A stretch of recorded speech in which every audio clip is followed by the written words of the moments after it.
Did you get a? Okay. Some Did you get a electrolytes dumpster? or something? From Sonic Lodge, yeah.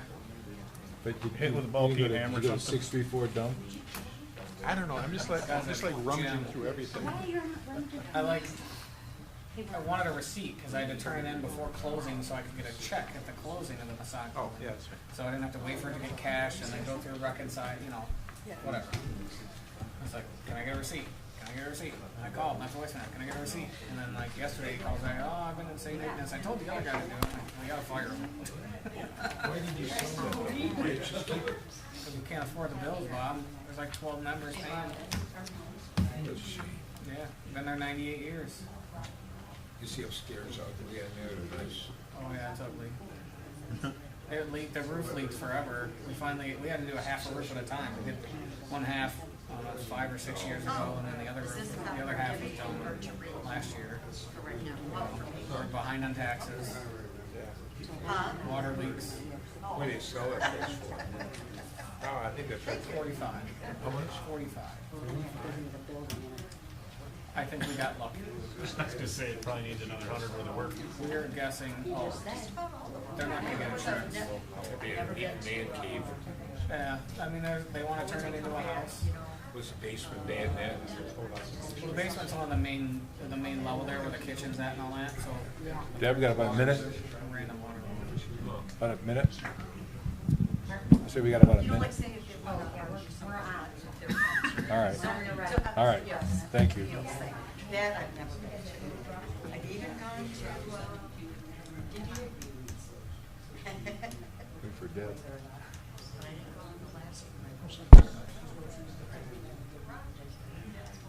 I didn't know.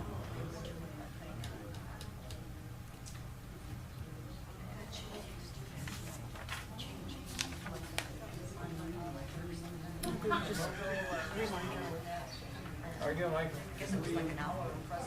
Ready for a vacation. Ready for a vacation. That's all I'm doing.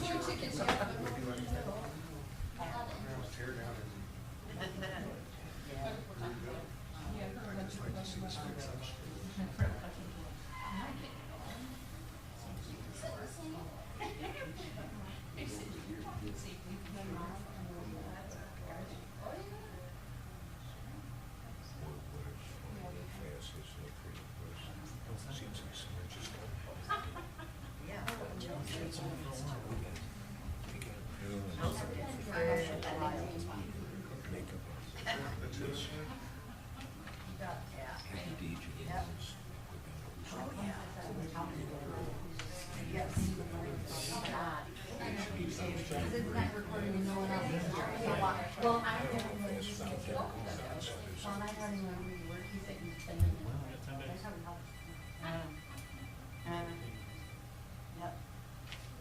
Of course, those are, modular, or what are they called?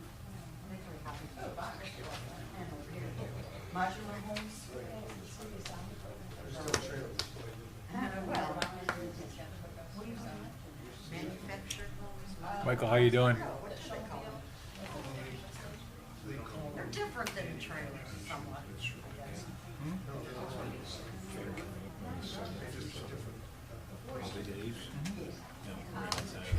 Yeah.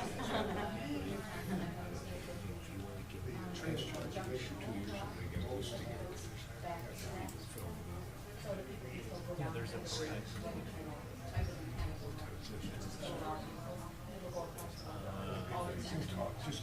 11. It's either, I don't remember if it's 11 or 9. I think it's pretty much.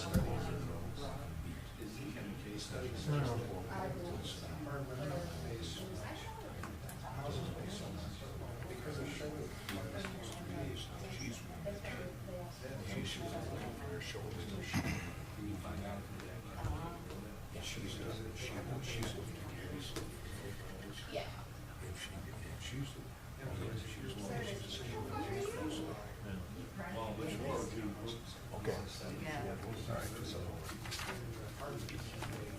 We'll excuse her.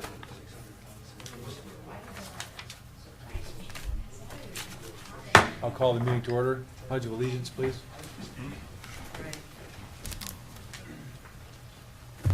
I pledge allegiance to the flag of the United States of America and to the republic for which it stands, one nation, under God, indivisible, with liberty and justice for all. Roll call? Alsop, Here. Cruikshank, Here. Hypo, Here. Shield, Here. Musgrave, Rankin, Present. McKinney. Here. First item on the agenda is the consent agenda. All items considered, listed on the consent agenda are considered to be routine and non-controversial by the village council and will be approved by one motion. There will be no separate discussion. If discussion is desired, that item will be removed from the consent agenda and discussed separately immediately after consent agenda approval in its normal sequence on the regular agenda. Do we need to excuse Debbie? Yes. Yes, we do. Make the motion, we excuse Debbie. Support. Motion support, roll call? Cruikshank, Yes. Hypo, Yes. Shield, Yes. Rankin, Yes. Alsop, Yes. McKinney. Yes. Motion carried. What's the pleasure with respect to the consent agenda? Make the motion that we approve the consent agenda as presented. Or, excuse me, the agenda as presented. Support. Motion support, roll call, please. Hypo, Yes. Shield, Yes. Rankin, Yes. Alsop, Yes. Cruikshank, Yes. McKinney. Yes, motion carried. Public comment. Members of the public can address council once recognized by the chairperson. Comments are limited to a maximum of 4 minutes. Council may extend the time by up to an additional 4 minutes by a majority vote. Prior to addressing council, members of the public, please state your name and address for the record. Anyone for public comment? Mr. Love? Wait, hold on, Tom. We just approved the agenda. I think we also need to do a consent agenda approval, right? Is it? I thought you did that. I thought the agenda approval is number one, the consent agenda, I thought. What's the pleasure of council? If So we're fine, the- we're fine. I just The wanna make agenda sure. was within the consent agenda. Okay. Okay. Thank you, David. Sorry. That's all right. I want to catch those things. Mr. Love?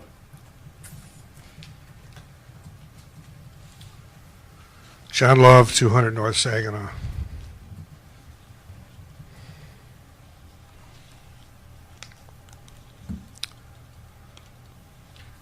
Well, it's gone. The waterworks has been demolished. I don't know what the final cost is. I'd be interested to know what that is. I'd like to know what the plan is for this site. Is the plan as it exists currently? Is there some plan for it? I don't even know if it met the plan because I don't know what it is. I'd like to find out what the plan is. I don't know if you plan to discuss it or if there's just some plan published somewhere that meets the high standards that you have for plans.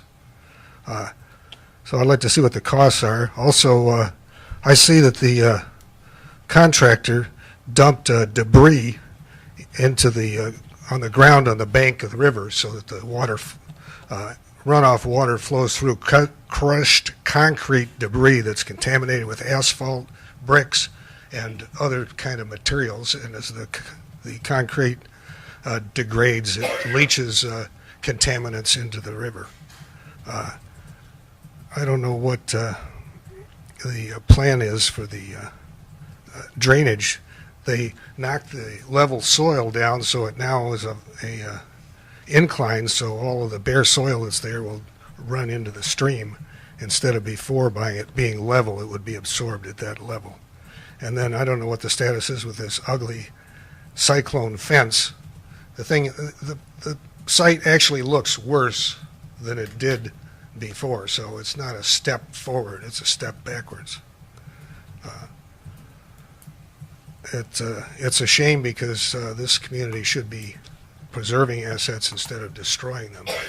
And of course, Mr. Hoffman was not a very good, reliable citizen, and he should not have been allowed to touch the building because we had these great plans for it somehow that haven't materialized. I don't know what they are. The car wash, it's been 1 year and 3/4 now. There's no for sale sign on the property. I wondered why there's not aggressively pursuing that and entertaining what kind of response there's been. And of course, I gave you the letter from the lawyer that says the charter requires that the president be a current member of the council, but forget about the charter. And unfortunately, the Historic Commission has had 2 meetings where nobody showed up to make a quorum. I was at both meetings, but it wasn't very productive. We're really moving ahead on preserving our historic district, and there's a proposed district that's been disrespected by the demolition of an asset in that area. So here we are. Thank you. Thank you, Mr. Love. Any further public comment? Seeing none, hearing none, there's no, excuse me, the public hearing is next. I would make the motion that we enter public hearing for the establishment of a special assessment district for stormwater drainage. Support? Motion and support to open the public hearing at 7:09. Roll call vote, please. Shield. Yes. Rankin. Yes. Alsop. Yes. Kirkshank. Yes. Heupel. Yes. McKinney. Yes. The public hearing is open. Does the staff have some preliminary remarks? Just the properties that will be affected by the special assessment district. They are 414 North Saginaw Street. That is a parcel currently owned by the village and the future site of the Village of Holly Fire Department. 422 North Saginaw Street, that is the site of Dollar Tree. There is a vacant lot in between Dollar Tree and 502 North Saginaw. Both of those properties, the vacant lot and 502 North Saginaw Street, those are both owned by the Ayatonas. And so those are the affected properties. Again, the purpose of the special assessment district is to establish proper stormwater management system to carry the stormwaters away from those areas as they develop. Any members of the public wishing to address the Special Assessment District for Stormwater Drainage on North Saginaw, please step up to the podium and state your name and address. Mr. Love. Sean Love, 200 North Saginaw. I'd like to see more work done on making a concept where there'd be place retention ponds on the sites so that they wouldn't have to have this. And there's a room in front of Dollar Tree where all that grass is. They could put a retention pond there, put one in front of the fire hall, and have the runoff directed to that. And I'm sure that there's room on the Ayatollah car dealership to do the same thing. And I'd like to see that kind of tactic pursued instead of spending a lot of money on a big pipe. And that would be more environmentally productive. And you can grow some nice plants with the pond, put some lilies in there, have something that's aesthetically pleasing instead of spending money on a big pipe. Thank you, Mr. Love. Any further members of the public wishing to address the proposed Special Assessment District for Stormwater Drainage on North Saginaw Street? Hearing none or seeing none, I'll entertain a motion to close the public hearing. So moved. Support. There's motion and support to close the public hearing at 7:12. Roll call vote, please. Rankin. Yes. Alsop. Yes. Kirkshank. Yes. Heupel. Yes. Shield. Yes. McKinney. Yes, public hearing is closed. There is no old business. New business, one, consideration of the approval of the purchase of a 3-yard dump truck box. Mr. Clausen, good evening. Good evening. And thank you. During the budget year, or during the budget process, we approved or asked for a new 3-yard dump truck, equipped with snow removal equipment. In the process of trying to figure out which process we would go through, purchase a chassis, get equipment added to it, similar to what we did with the 5-yard dump truck that we just received today. Due to the booming economy, there's a long wait time on a chassis and then again on the equipment. So I started looking at equipment that had been built and was on site at several dealerships. The company that we bought the chassis from for the large dump truck had a F550, which we currently have one of those in our fleet, in stock with a box on it already. And so I solicited similar bids for similar trucks in Dodge and Chevy. Wolverine came back with the lowest bid, and then I solicited a bid from Truck and Trailer Specialties, who has done work on our large trucks and does a lot of work on municipal trucks for snow removal equipment. And they came back to put a Boss plow on there installed for about $87.50. So with the truck and chassis comes in at $70,169. This amount is under budget, and we'll have similar trucks in the fleet, so we'll be able to carry similar parts for each vehicle. My only question is just in the backgrounding, the intent was to try and buy one of the universal trucks where you could upfit different stuff to it. We currently have one of those with the F550, and I also put in the budget for some attachments for those. So Truck and Trailer Specialties, they do that kind of stuff also. So we have discussions with them on different attachments. One of the attachments we're looking at is a chipper box, and maybe another brush truck box, because those are easy to move around. We use those at events and different kinds of stuff like that. There's snow equipment that can be added to it. So okay, I just wanted to make sure that you guys are getting the truck that you wanted.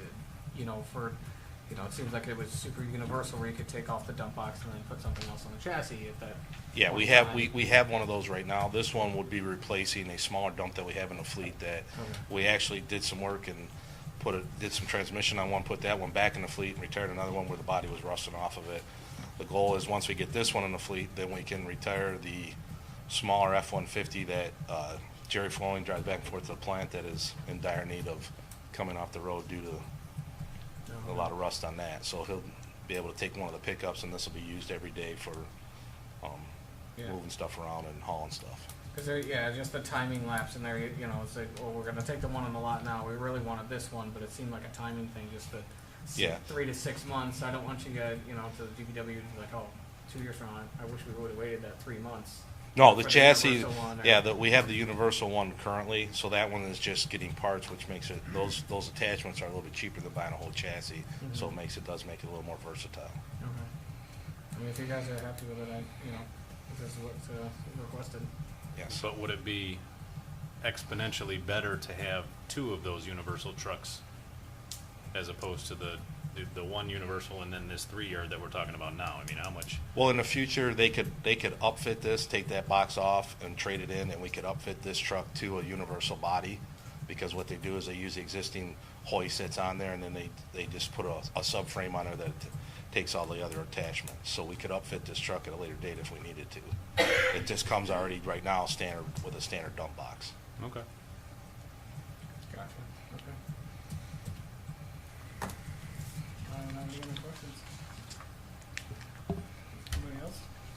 I would make the motion that we consider, or that we approve the purchase of the 3-year dump for a price of, and the plow from Boss Truck and Trailer Specialties for a total of $70,169. Support. There's motion and support to approve the purchase. Roll call vote, please. Alsop. Yes. Kirkshane. Yes. Heigel. Yes. Shield. Yes. Rankin. Yes. McKinney. Yes. Motion carried. Thank you. Brian. You got something else? I guess I right? can You're stay up staying here. right there, aren't you? Chair. Item 2 on the agenda, consideration of the approval of the refurbishing of number 603 control box. Mr. Clausen. 603 is one of our current 5-yard dump trucks that we use for snow plowing, removal, grading of roads. It has the old style cable, hydraulic lines. We replaced the cables last year, hoping that would solve some of the problems. It's more in a control box. The control box is obsolete due to the age of the truck, 15 years. The new truck that we currently have has a joystick controller with air over hydraulics. So when we went and looked at the truck before we received it, there was some discussion, what would it take to get the control box replaced with the existing equipment, or if we wanted to retrofit to this new style, then we'd have 2 trucks with a joystick control. And what that does is there's 4 buttons. They push one of those, pull the trigger, and it's similar to playing a video game while they're driving a truck plowing snow. So instead of having to pull multiple levers, there's more attention paid to the driving than there is trying to figure out if my plow's going up or down, left and right, my box is going up, my salt spreader's working. It's all done with a thumb control and a squeezing of the trigger instead of taking your eyes off the road. So we talked to Truck and Trailer Specialties when we talked to them about the snowplow.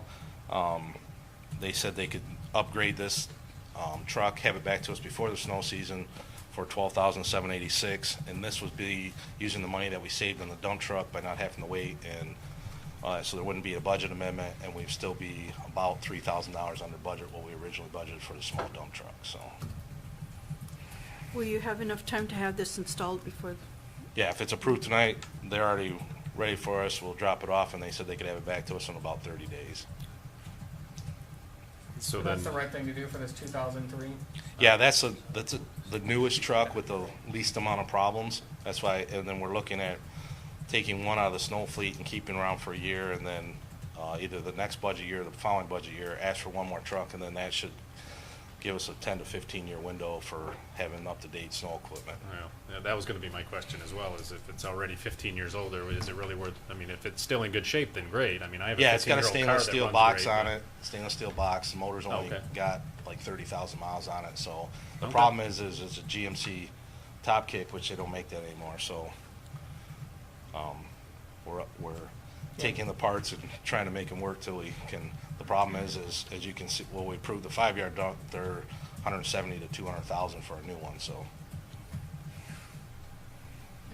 So what kind of, I mean, how much longer, is this Well, gonna this should- extend it it- indefinitely, or? yeah, I mean we're looking at this one would stay in the fleet. The next one that we get rid of, we have a Louisville and another GMC. Those would be the 2 that would retire as we get these other trucks upgraded and another new one. Okay. Make the motion that we approve the repair to Truck and Trailer Specialties for $12,786 to upgrade and retrofit an air controlled valve box with a joystick controller. Support. Motion and support. Any further discussion? Hearing none. Roll call vote, please. Cruikshank. Yes. Heickel. Yes. Shield. Merry Christmas, Brian. Rankin. Yes. Yes. Alsop. Yes. McKinney. Yes. Thank you very much. Motion carried. Thank you, Mr. Clausen. Item 3 on new business, consideration of the approval of the purchase of replacement garage doors for 414 North Saginaw Street. Good evening, Chief. In front of you have an elevation, 2 elevations of the building. Every one of the garage doors is terrible in the building. We need to replace 10 of them. And so we solicited bids from 8 vendors.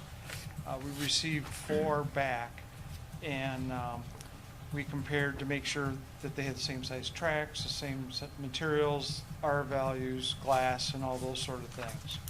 And based on our research, we would recommend Pontiac overhead door out of Lake Orion for a total price of $30,832.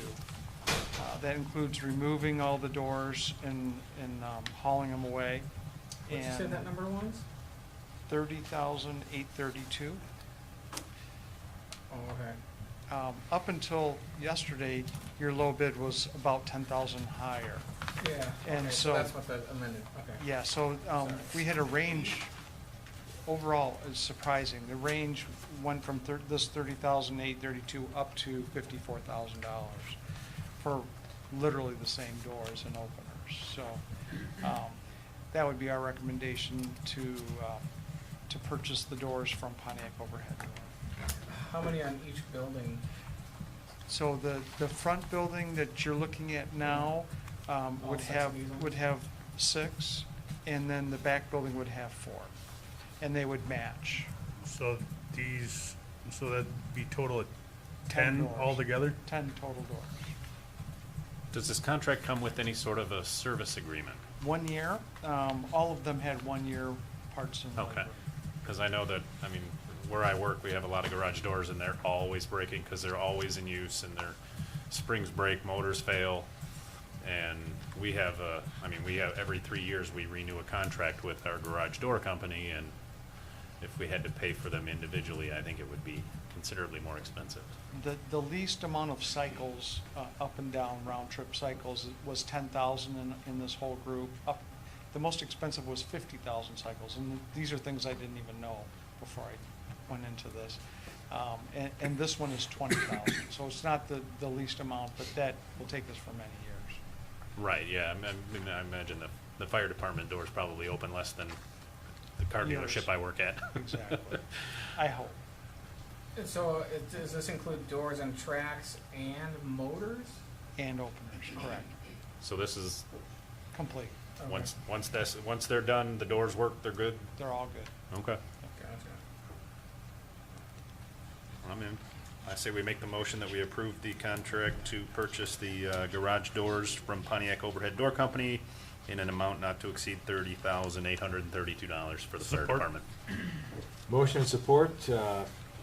Any further discussion? Yeah, just one more thing, so if we're replacing the 6 on the front that we know we're doing for the building, my only small concern is we haven't decided what we're doing with the back building, but we're replacing the doors.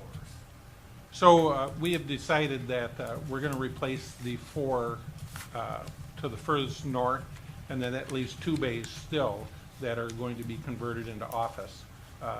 In the interim, that's where the fire department training room and Chief McGee's office will be, although depending upon what the council decides to do at a later date with either the police department or the village offices, that would leave those 2 offices, those 2 end bays that will be converted into office type areas. And then we'll still need those other 4 bays for storage, retention, or whatever. But the idea was, while we were replacing the 6 doors on the main building, the fire department, to have the other 4 match, not just for aesthetics, but because we're getting a better product, and it'll just be more uniform across the entire complex. Yeah, I agree with that. I just wanted to make sure that, if we're getting a deal, then it makes sense, that, that we're just not spending it on those doors, just spend it on those doors. Yeah, no, our thought is right now is that we will always use those 4 doors on that back building, but we did not need them for 2 of the bays, which would be converted into office space, regardless of who the user was, the police department or the village office. Okay. Any further questions or discussion? Hearing none, roll call vote, please. Heupel. Yes. Shield. Yes. Rankin. Yes. Alsop. Yes. Cruikshank. Yes. McKinney. Yes. Motion carried. Thank you. Thank you, Chief. Next item on the agenda is public comment. Members of the public can address council once recognized by the chairperson. Comments are limited to a maximum of 4 minutes. Council may extend this time by up to an additional 4 minutes by a majority vote. Prior to addressing council, we ask that members of the public please state their name and address for the record. Any public comment at this time? Mr. Love. I was just wondering what, I've heard different things about what the plan is for this fire hall. We're going to use this office, or we're not going to do this, we're putting doors on. I don't understand what the plan is. I don't know if there is a plan that's been presented to anyone. I'm sure you've all looked at a plan, because that's how you do things. I was wondering what the completion date is for the schedule for this project. And what is the plan for the sale of the current fire hall? With that, they were going to have some kind of an appraisal at some point. I don't know where that stands. And I think those should be part of any planning that you're making. And I would think that would be shared with the community, or at least myself. Thank you, Mr. Love. Any further public comments? Hearing none, seeing none, we'll move on to reports. So, Mr. Walker? Sure, just by way of update, you have in front of you my written report, which lists some activities that have been occurring out of the village offices. Just in addition, though, just for information for the public on some of our current projects. So we have received an appraisal on the fire department building as well as the police department building. Those will be agenda items in September, and we'll talk about those. We usually reserve the first meeting of each month for study sessions. We probably, well, no, we are anticipating putting the appraisals in a closed session discussion for real estate negotiations. So appraisals have been completed. We are not going to release those numbers at this time, as they will have a great deal of impact on our real estate transactions and negotiations. So we do have those done, and we do have plans for what is occurring. In relation to Waterworks building, as you know, demolition did take place, as I stated in my written report, as well as Mr. Love's verbal comments tonight. I did meet on site with the Water Resource Commission inspector for our area. He did talk about the riprap, that concrete that was placed along the banks along with the silt fence, and he was very complimentary of the restoration work that was done there. And so there's absolutely no issues with what has occurred there. The demolition of the building went without issue. If you go by there now, you'll see the foundation is there, just as we had talked about. The water wheel and the gears are there still. The pump has been removed and taken back to the Public Works Department, to where they will house it, do a little restoration work on it. Just so you know, that pump in itself had already frozen and broken over the years. So I don't know whether it was not winterized correctly, or even if it was possible to winterize that type of pump, but it had frozen and broken, damaged the pump in itself, as well as the shaft that attached to it. Nonetheless, the DPW, they are going to disassemble the entire water wheel, the gears, and all the mechanisms that are there. They are going to take those back to the Public Works building over the winter. They will sandblast and kind of refurbish and clean those items up. One area of interest is actually one of the big water wheel. The actual teeth on that is made out of wood, and that was something that I didn't realize until they had gotten it apart. And so they will take that back. They'll clean that up a little bit also. But I think when it's put back into place, it's going to be interesting viewing for the public, and something that they would not have been able to see without the process that's being undertaken. So the pump and the gears will not be operational when they go back into place. It's just not feasible at this point. On the next Parks Commission agenda, Commissioner Rankin, Councilman Rankin here, actually has already placed it on the agenda for consideration, and they talked about it at last month's meeting also, at least, and maybe previous to that, as far as reconfiguration of the park or any ideas. One of the ideas that was relayed to me early on, even prior to demolition, by Ron Campbell, who is a historic architect with Oakland County, with their planning department, was the idea of either doing a pavilion, which I know has been discussed, but also a second option, if the Parks Commission, ultimately the council wished to discuss it, was to do that of a ghost building, in which just the structure, just the frame would exist, and then those pumps and mechanisms, water wheel, would all be put back into place so that they could be examined. And so that was an idea put forward by Ron Campbell. It was endorsed by Mike Fitch, who also was a historian in the area and looked at it. And so that's something that we look forward as getting into this planning process. So at the next Planning Commission meeting, or excuse me, Parks Commission meeting, Chief McGee will be there as the building official, Mr. Clausen, of course, Tom Kernan from the DPW, who actually is in charge of disassembling all of those components that I spoke about previously and then putting them back together again, because I think he'll be able to give some feel to the Parks Commission as far as layout and what kind of structure should occur. And then, so we hope by this fall that we know we have options. We look forward to getting a definite plan. During this whole process, even during the planning process, the DPW will continue to stabilize that site and get it back into working order, because other than the actual structure itself, there's still a lot of work to be done with the ground around it. So the cyclone fence that is being put up there is being put up there strictly as a safety feature. we have the orange snow fence up there now, and it covers a large area. The cyclone fence will be able to restrict the area of fencing and provide additional safety while doing that. And so that's something that we're putting in. Just as soon as structure is there that covers the channel, for lack of a better word, it's about 14 feet across and several feet down to the water, so it needs to be protected. But as soon as some type of covering is put over that, of course, the cyclone fence will be removed, and then it will be opened up. But I think, just as I conclude here, the work that the Parks Commission and their volunteers in Wham did over the weekend, I think that's an exciting start to what excitement and community sentiment is towards moving that park forward. So it's going to be a beautiful addition to the community, and it's going to be an educational piece as well. So hats off to the Parks Commission, and that's where we're at on a staff perspective. Thank you, Mr. Walker. Mr. Gildner. I have nothing to report. Ms. Bigger. I have nothing to add to my written report this week. Boards and commissions.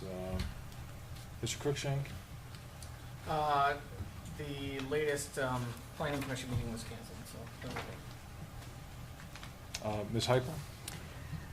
Carl Richter Community Center has not had a meeting since my last report. I do have the director's report available for the month of July, and there were a total of 493 paying users, a total of 1,210 non-paying visitors, for a total visitor count of 1,703.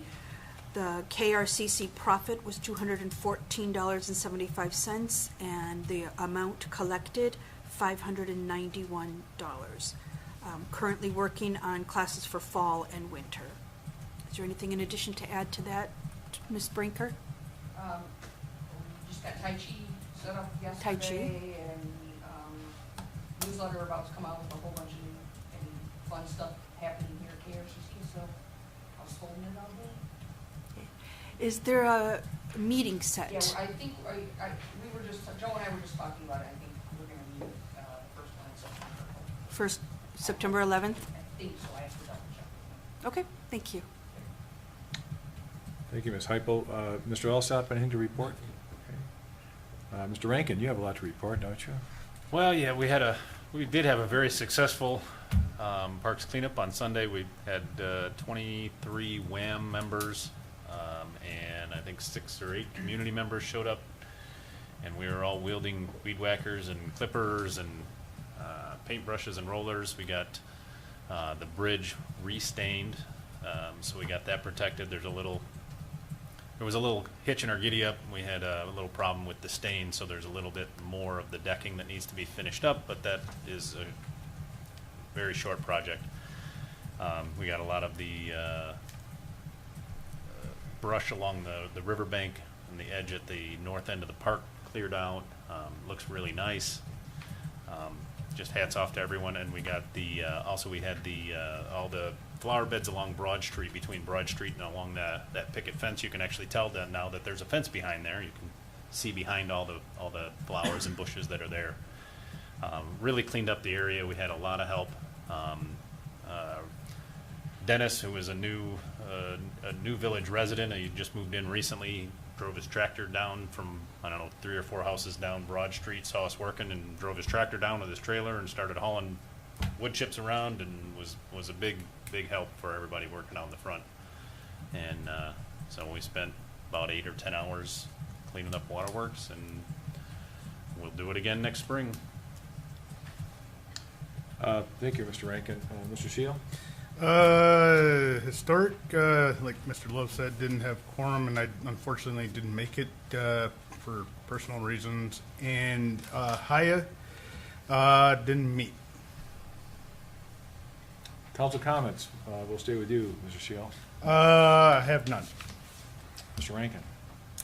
Nothing further. Mr. Alsop? Okay. Mr. Cruikshank? Yeah, I got a couple. So for parks, Chris, is there an intention to get a committee going, or is the Parks Commission gonna kind of take that waterworks project under their wing? No, I think the whole commission is gonna, we're gonna talk about it at the next meeting, which is next Wednesday. But my feeling is that we will tackle that as a commission as opposed to branching off another 3-person committee. To then bring ideas back to parks, to then bring ideas to council. So I think just having everyone on the parks board, presenting ideas and collaborating on whatever we decide to do at Waterworks is going to be the better route. Okay. I would just say reach out to Sherilyn Everly to see what she can help out with. I mean, she was super enthusiastic here, and I don't think she mentioned an idea I didn't either like or disagree with or anything. I think everything she said was pretty awesome. Yeah, yeah, she did have some good ideas, and then I've also been in contact with Sue and Chuck Julian, who are with the Headwaters Trails Coalition, and some other area residents that have some expertise in that area that can help us out. Yeah, one of the things I thought of there was really cool was that kayak locker kind of idea. I thought that was just, I didn't even know they existed. Yeah, now I heard they exist, I'm like, yeah, we definitely need some there for sure. We've been looking at a way to install those for a couple of years now, actually, but they're really expensive. I'm sure. Or they're labor intensive to build out of more common materials. Gotcha. So it's one or the other. So, but it's an idea we've been kicking around for a while, and now that I've seen firsthand the amount of kayak traffic that we have at Waterworks Park, I'm amazed at I was amazed at the number of people that brought their kayaks while we were cleaning the park on Sunday. There were no less than 20 kayaks that came in and out of the river there. Yeah, there's that times any weekend day in the summertime. Right. You know, there's a big that opportunity go by there. my house like every weekend. Okay, awesome. I'm concerned about HDC a little bit in the meetings. So what power do we have, or because like even when I was on HDC, we only met at the most 5 times in a 12-month cycle. I don't know if anybody else shares those kind of concerns, but I feel like they should be meeting, especially if they're talking about a reorganization of the district and those kinds of things. I mean, I don't remember, Nancy Rebar's not the chair anymore, and I forget who it is, but. George Cullis? Is it Cullis? I think it's Okay. George. Yeah, so certainly Supervisor Cullis is the chair of that committee. One of the problems, I think, is just a continual lack of agenda items, although the redistricting has been a topic for the better of 2 years, I would say. I think even though there's been a lot of discussion regarding that, and George has talked about this, there's a need for training, I mean, for himself and for everybody else, I think, just to stay abreast. And so perhaps I can speak with George and see if we can work out some type of training schedule, bring some speakers in, and kind of reinvigorate just that whole passion. I mean, it's very important for the village, that commission is, and so I'll speak with him, and if we have anything that we need council approval for as far as budget, then certainly we'll come back to you. But I think there are some things we can do within budget and with the assistance from Oakland County. Jared, are we having problems finding people to go to these meetings? No, we actually have a full commission. Won't they show up? I think just, as I said, I just think there has been a lack of agenda items or activity. You go 4 or 5 months without having a meeting, and then you have one. It's like, oh crap, I gotta make plans to be there, and then that. I don't know. I mean, You just get used to not having the meetings, and yeah, I don't know but what I mean, it is. the last 2 meetings. Reinvigoration is probably the appropriate term for all that, but I think that Right. I can't spell it, but I like the word. Exactly. And then the last one is we are now past our 1-year moratorium, our medical marijuana. So that means it is able to be talked about. Well, it wasn't before, but I'm curious on what the council members have done to research in that past year and what we want to do. What are we going to do going forward here? Do we want to continue to have another public hearing? Do we need to research some more? Do we need to vote on it? I leave it alone. Have you done any research in the past year, Bob, on it? I hear a lot. I know what you hear, but did you read the law? I don't want to do no research on it. I hear too much. I Okay. see a lot of druggies where we go, and I don't know. Where's Joe, don't Joe Missler have some kind of a say with this new? He was presenting ideas, yeah, so the committee of 3 anti-marijuana people on the citizens committee came up with what you exactly expected them to come up with. And I thought you were gonna wait, Dave, till see if it was gonna be on the voting thing. Oh, I'm gonna guarantee, because I wanna push council also that if it meets a certain percentage, because then it will go, the people are speaking. So in 2008, when it passed at 72% yes in the village, that in my mind is a vote of the people that they're interested in it. Now, this vote here in November has nothing to do with medical marijuana. I know that. So And the it's a thing is- separate thing, but I expect it to be just as loud and resounding from the residents. And Many I- people do not speak out in public because they fear they're gonna get shamed, but they'll vote at the ballot box what they want. But I think that we should let the new council decide on that. Well, we had a 1-year moratorium to do some research, and it sounds like, if I'm mistaken, that no council members did any research. I don't think we Changed my have- mind on that, but that seems to be what the consensus is that they're not willing to discuss it any further.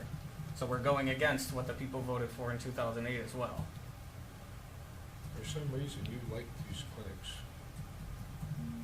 What, that I like that it's Why being do you- researched why and do you being want a drug promoted? clinic in Howard Beach? Why do you even want to go and persist this? Because there's revenue for the village and it gets the now described as medicine to those patients. But there's places where you can get it, you don't have to have all the drug dealers selling it through town. Well, they wouldn't be Make drug it on dealers, town but business. they're legitimate tax-paying businesses. Right now, we have people in houses who are selling it. They're doing the That's their home care. problem, the police can go over there and arrest them. Well, they can't because they're following the law. But what I'm saying is the law is changing, so we should adapt with it. I like you, Dave, and you're wrong. I don't know why you like drugs so much. Well, that's a 100% false statement, Bob. I don't like drugs. I like patients having access to the medicine I that they do too, but Rite Aid and doctor's offices and clinics can give you a prescription. Not for that. They'll take advantage of it, Dave, and they'll overuse it. Just, our town is a nice little town. Why do you want to bring drugs into it? Because there's patients that say they have to drive 40 minutes one way to get medicine, Bob. That's exactly why I'm doing it. So why do you think someone who is terminally ill should drive 40 minutes one way to get medicine and then come back? When the people that are growing it in their houses now are following the law. So your neighbor probably is growing, or your neighbor 2 doors down, or your neighbor 4 doors down. Selling drugs in the area. Another, we can argue all day long. I can't see why you have any kind of love for it. Because 72% of the residents do as well. The people that I brought, the people in town when I had the car show, there's more people standing in line to sign that petition than you could ever believe. Oh, and I also have messages from individuals on the other side of it that are giving the support of it. You're at a generational car show where everybody's the same age and they all have the same ideas, but they're unwilling to listen to new evidence. So I'm just curious on what councils as a whole wants to do. I'm not for it at all. That's my opinion. Anything further, Mr. Cruikshank? Any further comments? Suzanne, any comments? On the topic of reinvigoration, I'd like to see the community center pick up meetings and perhaps have more involvement and community, new members be involved and try to get that jump-started as well. That's all. I have no comments. If there's no objection, we're adjourned. Hearing none, we're adjourned. 7:47. Council members, next Saturday, 6 o'clock, dunk tank. Holiday.